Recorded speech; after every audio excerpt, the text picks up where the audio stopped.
the strength to move mountains, and the beauty to melt hearts. Coming up next on this episode of the Gratitude Journal podcast. This is the Gratitude Journal podcast. Well, you people must have this down, this downloading thing, this pressing the appropriate button on a website to listen to the podcast, because you're back. Here you are again, listening to the latest episode of the Gratitude Journal podcast, and I'm very appreciative of that. Matthew is my name, here in the air-conditioned confines of the basement lair. It is a little chilly down here, but very hot outside. I'm staring up at my glass block windows. There's lots of sun. There's lots of blue sky. I know that it's very hot because I just returned from my post-lunch walk, and I really don't need glass block windows to tell me that it's pretty warm. But this is what we've come to expect at this time of the year, right? My wonderful wife likes to complain a little more than normal about the heat, but I often say to her, listen, we're walking Izzy, and we could very well be doing that in 28-degree weather, sidestepping little, chunks of ice on the sidewalk. So if you'd prefer that, we'll go back to that. And of course, she says, no, I'm fine. I'm perfectly good. So this is the hand that we've been dealt weather-wise. I mean, I find no need to complain about it. I'm going to suck it up, soak it up, enjoy it, because this is the time of the year for it as we embark on football training camp, and whether baseball will finish a season and what will high school sports look like, we'll find out probably early next week as our governor here in the Buckeye State will make his pronouncement. Why he hasn't made that already, I'm not sure, but we're just going with the flow like everybody else is kind of going with the flow. So we are back from a very short but very filled and very emotional excursion to St. Louis, a trip that I will go into a little more detail with here in just a little bit. But also, here's hoping that you are healthy and safe. I feel pretty good, but like I said, sometimes when you go to an airport and you travel in a metal container with a bunch of other people that you don't know, you sometimes wonder, have I protected myself efficiently and effectively? We donned face masks, as is the requirement. We also got a face shield to go on top of that. That's a very strange experience. It made reading my downloaded book from the library on the iPad relatively impossible. So I really kind of spent the time staring out the window on the part of the trip where I had the window seat and Donna did not. And it was just one of those situations where we had rubber gloves on. We were careful not to touch surfaces. And, you just go with the best of intentions. You do what you're supposed to do, and you hope for the best. And we're not unlike any other American or anybody else in the world, really, who is confronting this ridiculous and stupid disease. And so we're just going to hope that we don't contract anything, and even worse, that we don't pass it on to anybody else, which explains why I've been outside of my parents' apartment now for almost a month and haven't gone in to see them. So I'll let a couple more weeks pass to make sure that I have done my own kind of unofficial 14-day quarantine, and then perhaps I'll go back to visit them. But we are back, and so far, fingers crossed, knocking on wood, that's my wood desk in front of me, that we are safe. But there is certainly a lot of uncertainty in the world and on the globe. Things just seem topsy-turvy. They seem upside down, inside out. And we are, at some point, I believe, at our own level, really powerless to do anything but follow the guidelines and hopefully get out of this. So this is not a political podcast. I'll say that we have been doing our part and will continue to try our very best to do our part. And it would be nice if everybody would cooperate and kind of go along with the flow as well. And then, once this is gone, we can sit down with a beer and we can argue about it. about whether what we did was correct or incorrect. But I think if we all got on the same train and moved in the same direction, we would be, I think, a lot further than we are. So to a certain extent, I believe we are the cause of our own demise.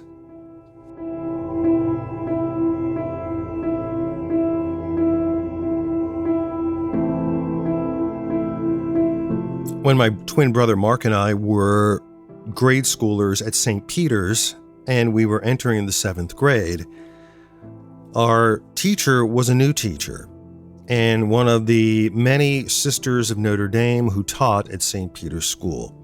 And the Sisters of Notre Dame were characterized by their kind of penguin look, I guess. They wore black, and they wore black veils, and to a certain extent, or at least the early years, that veil kind of curved into an arc on the top of their head rather than sort of laying flat. And in the front, from the top of the arc down to the tops of their eyebrows, was sort of a white piece of cardboard or something that held the veil on. And that's what characterized the Sisters of Notre Dame. And even completely dressed in black, with rosary beads tied around her waist, and that piece of white thing on her forehead, Sister Mary Dorothy, at least to me at that time, was very, very attractive. And I don't think it was a sexual thing necessarily, but I certainly was attracted by her. And not only just her lovely face, but I really was attracted by her mind. And I was attracted by her approach to things. And I bring up Sister Mary Dorothy because she really was a tremendous influence on me, during those years, 7th grade and 8th grade at St. Peter before I went to high school. I can remember her talking about her growing up years, and she would say to us, "Have you ever gotten mad with God?" And we would look at each other and think, "Get mad at God? What, are you kidding? Do we want a lightning bolt to come down and strike us? That's not going to happen." And she would say, "Listen, you have to talk to God as a regular person. God is in a relationship with you, and you're in a relationship with God. So if you're happy, tell God, 'I'm so happy today. Thank you for everything that you've given me.' And if you're angry with God, you should be able to say, 'God, I'm very upset and I'm very angry. I did not like what you did. I want you to stop this immediately.'" And really, I was enraged with excitement over Sister Mary Dorothy. I just thought that she was completely transforming my outlook on theology, on religion, on spirituality.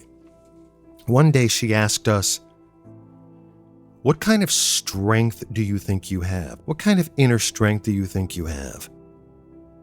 And at the time, of course, I didn't really know what inner strength meant. All I knew is that I was required to lift a certain amount of weights if I wanted to continue to be on the football team at St. Peter.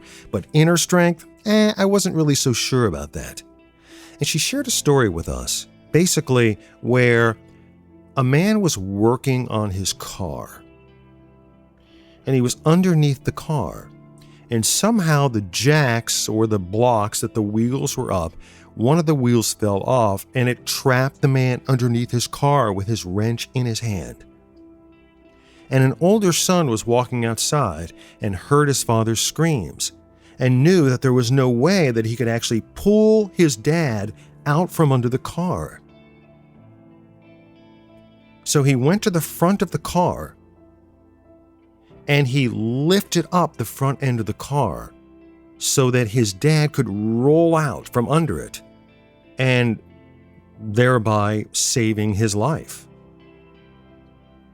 And we all looked at each other and said, "Can somebody lift up a car? How is that even possible?" And Sister Mary Dorothy said, "There are times in this life where you will seek reserves of strength that you never knew you had. There are times in this life where you will seek inner reserves of strength that you never knew you had."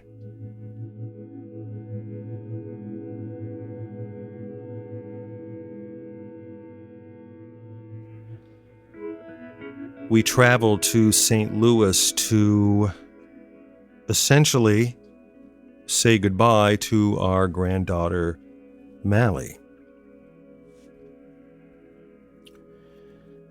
And it was a trip that we both were dreading to make. We had just been to St. Louis at the end of May, and we spent a good amount of time with her in a very lucid state. And although in a great deal of pain, we all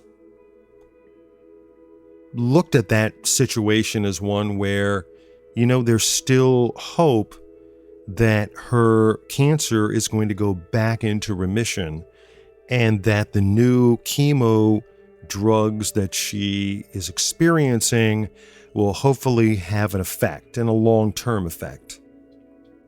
But it didn't take very long this summer for things to take a turn for the worse. And so when we were notified that her latest MRI did not look very good, and that it was her wish to be taken off any kind of new or any chemotherapy, and that she just wanted to live the rest of her days, then we knew a trip like this was ultimately inevitable. And the death of Mallie Royer is something that we're all coming to grips with. Because as anybody who has tried to prepare for something that is inevitable, you have a vision of what that's going to be, and then the reality presents itself, and you realize how ill-equipped you were in trying to prepare for it. In fact, I would go as far as to say that our mental and spiritual preparation for her death was not even in the same ballpark. I wish our trip this week would have included more of a chance to converse with her and spend time with her in a lucid state. I wasn't prepared for that. I wasn't prepared for her current state. Basically, sleeping, occasionally moaning because of the pain, pressing buttons to release medication to help alleviate the pain, and to put her back in a sleep state. That I wasn't mentally prepared for. So I had a good amount of time to talk with her and to speak to her, and a good amount of time to think back on her life and what her life means and what her life has meant, and look around the room and think about everything that her family has had to endure right along with her, and the strength that it took and the strength that it takes. And I thought a lot about Sister Mary Dorothy and the words of Sister Mary Dorothy, because I spent a lot of time sitting in that chair next to her, being angry with God and my interpretation of what God is. But the other almost, yes, catastrophic, but almost bizarre event that took place a day before Mallie died is that her dog Snuffy died. Snuffy, who spent almost all of time in Mallie's room, cuddling up to her, walking around her on the bed, sometimes walking on her on the bed, wondering what was going on, what was wrong with Mallie. And in an almost freak accident, died drowning in a hot tub. I mean, this dog's death was earth-shattering to Megan, Mallie's older sister. And had Mallie been lucid enough to experience it as well, it absolutely would have crushed her too. In flying back on the plane, I thought to myself, did Snuffy go a day ahead of her just to be able to welcome her? And was God responsible for that?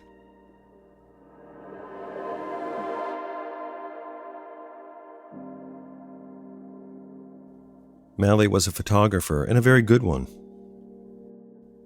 In the room where she stayed at her mom's house, she had numerous examples of her work. And some of those examples mirrored her feed on Instagram. It was interesting, and always is interesting, to see a fellow photographer's work. We call it compositing the shot. And when you composite the shot, it's your view of life through that viewfinder. And when you click that shutter, you feel it necessary to capture that instantaneous moment. It means something to you. It provides purpose for you. And yes, we all want people to appreciate our work, because as creatives, that's what we enjoy. But the moment that shutter clicks, we're telling the people around us, this is something I feel is important, and I want to capture an image of it and save it.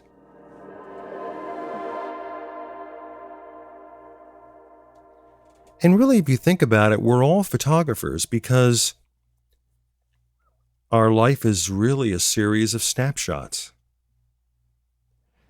I mean, we can go on a week's vacation, but we don't remember a week's worth of vacations. Oh, sure, we might try to remember what we did on Tuesday, and we may recount what took us to a certain place, what took us to that place, then we did this, and then we did that. But those are not really the reasons we remember. And really, those are not the items that we remember about a vacation. We remember certain instances that provide importance for us. The things that stand out. The things that provide meaning and purpose. The 1, 2, or 3 things, maybe, that you remember about that week that all of a sudden get lodged into your memory banks. And those are the things that stand out in that week. We did a number of things in 2016 when we went to Colorado. But what I'll remember most is standing on the grass outside of a library the first night there, listening to some guy play acoustic guitar. People sat around. Some brought wine and stretched out a blanket on the grass. We happened to walk by very much by accident. And we went back and sat on a small bench. And there was just something about that event. Something about the air being still, the sun shining just the right way, the sound picture perfect, those red mountains in the background. Everything seemed right. And it's that particular thing that I'll remember about the Colorado vacation. It's that particular snapshot that I'll remember. So I have many memories of Mallie. I have a number of snapshots of her. But when I look through her lens, I think indomitable spirit. Spirit that cannot be defeated. Spirit that cannot be beaten. I think of someone goofy and eccentric. I think sometimes of someone who had a bit of hard-headedness. I remember when we lived in Illinois and Donna would invite Megan and Mallie over to do crafts in the basement, and Donna had a plan. And she thought it best from an artistic standpoint for the girls to follow the plan, so that when it was time for them to go home, that they would have something finished and they would enjoy it. And I just recall ambling down the stairs with a beer in my hand, wondering what the girls were up to, and sometimes remembering Mallie was just going to kind of do it her own way. This is what she wanted to walk away with.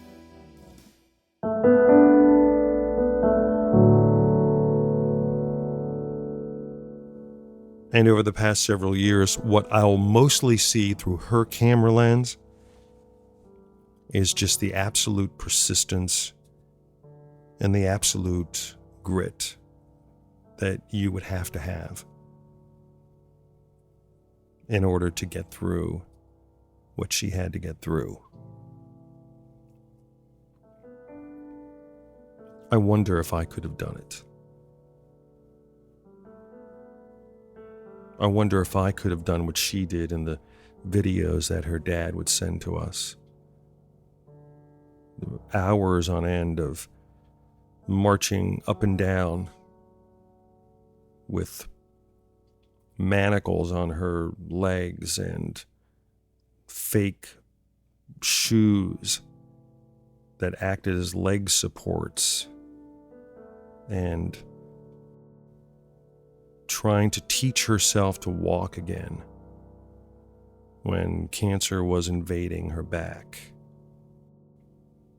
and being fatigued after each session, being fatigued at just showing everybody later on how much progress she had made. And I thought, could I do that? Would I have the strength to do that? Would I have the grit to do that? We think we would, but would we? Would we have that reserve strength that Sister Mary Dorothy talked about? And she did have it. She had it. And I don't know that I do.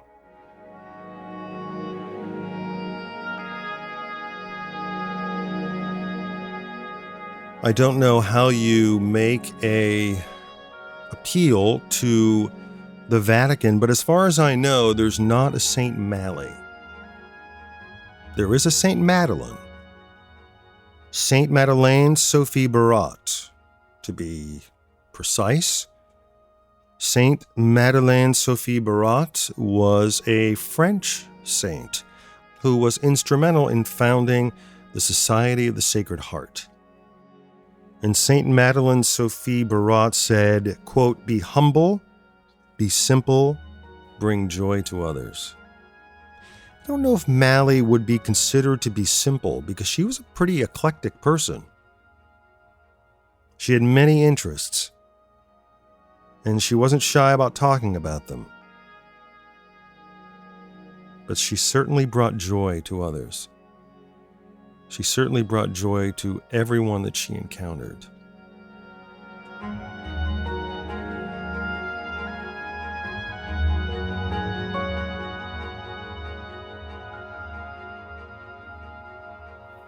I found it interesting while sitting next to her bed that at one point she was draped in a Grateful Dead blanket. And I was this close to taking a photo of it. And as Mallie would probably admit, when you're a photographer, you want to take a photo of everything. You want to capture anything that you could composite through your viewfinder, that you can save and savor and maybe augment later or find an interesting use for, or merely just to scroll through a feed and admire your work, even if nobody else will admire it. And I wanted very much to take that picture.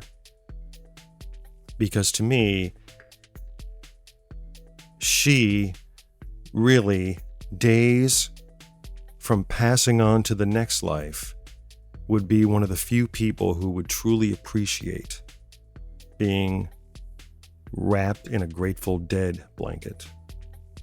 Clearly, Daddy brought his girls up the right way, because if the girls listen to the Grateful Dead, then that's pretty damn cool.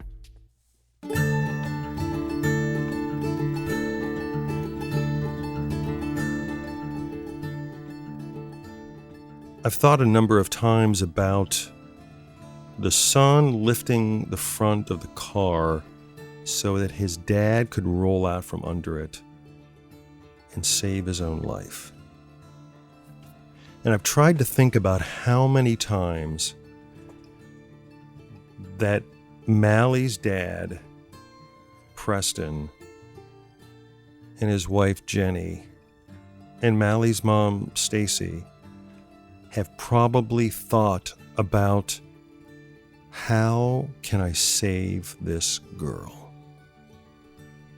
What can I do to put myself in her place?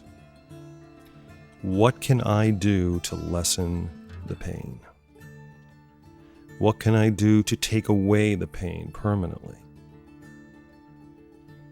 Is there any place that we can take her?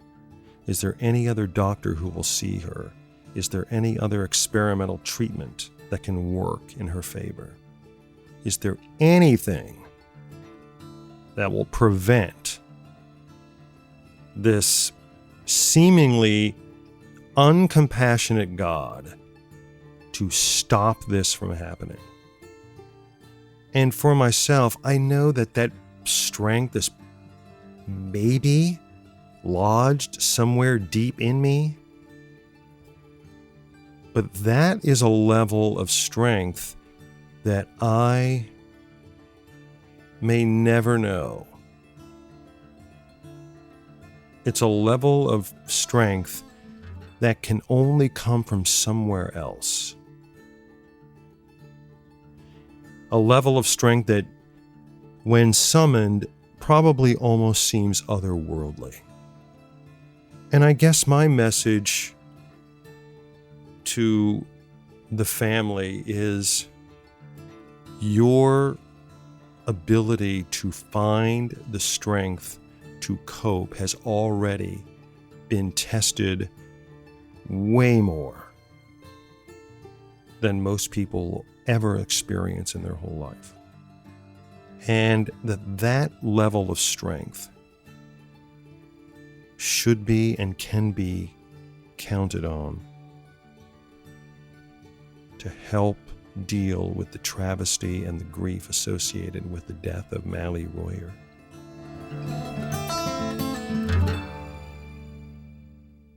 Nobody can say any words to offer any relief from this.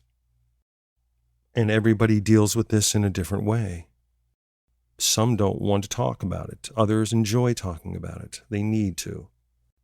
Some like to watch videos or movies of other people dealing with it. It helps them. Some want to stay as far away from that as possible.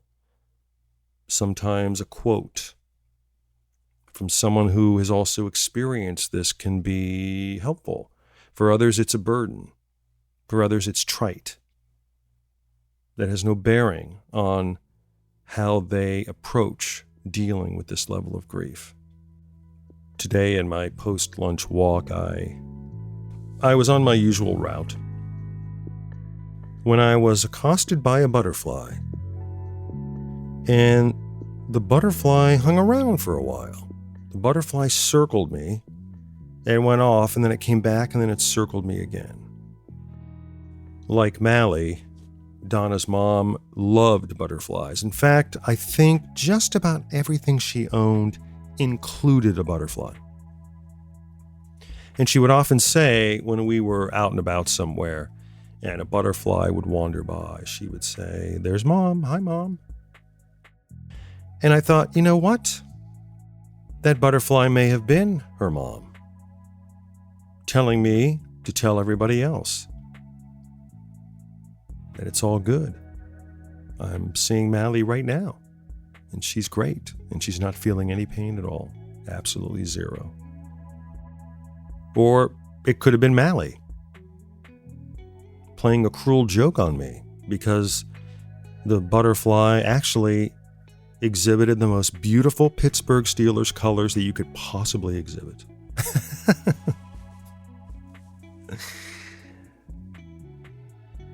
Saying, "Ha, I don't have brown and orange. This is the best I got. Isn't it pretty?" And it was pretty. for Pittsburgh Steelers colors.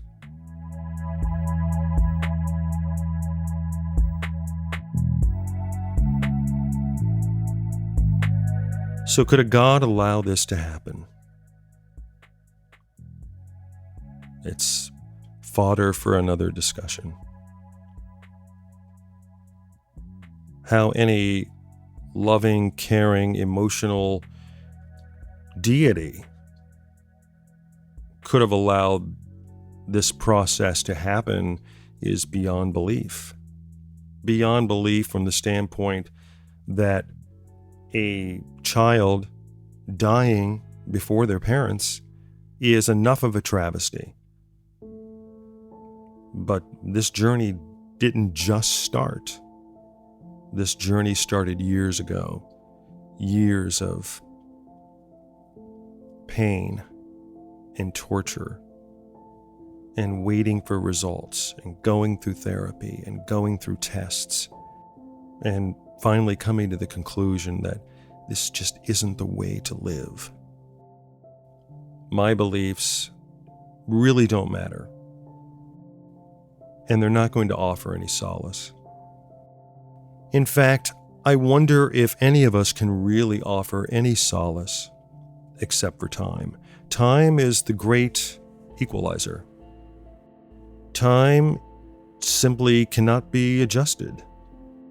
As I discover in simple meditation, I can't hurry up and meditate. I can't hurry up and sit zazen.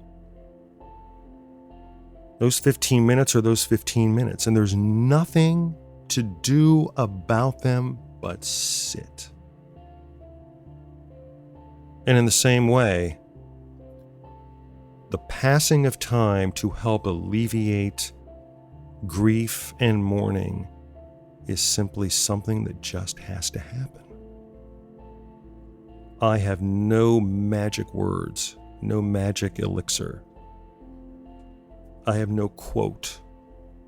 I have no trite expression. There's no prayer that I can offer. There's no phone call that I can make. There's only so many ways that you can try to take someone's mind off it. And in the end, it's not going to work. Only time will work. And time is cruel. But time is the salve. And time allows us time to reflect. Time allows us a way to see things that we may not have seen it a month ago.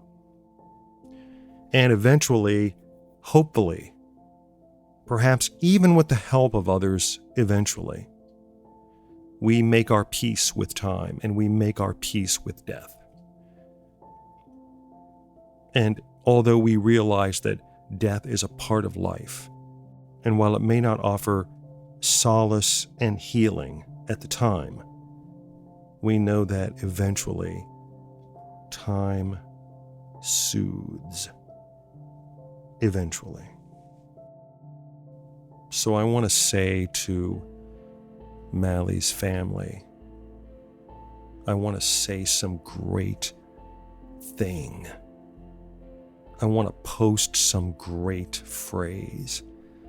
I want to take a great photo and post it to Instagram with this luxurious saying that's just going to help get them over the hump in these early days. That's what I want to do. I want to say something really critical and crucial on this podcast, and maybe somebody will listen, whether it's them or somebody else going through something similar. I tried to come up with something to tell myself when my Uncle Bugs just died, or my cousin Champy just died, and all of the horrible things that go along with deaths of relatives. And I can't find anything to get me over the hump. There's just no literal way to do that. If somebody can, I would seek out their guidance. I want to do that, but I know that I can't.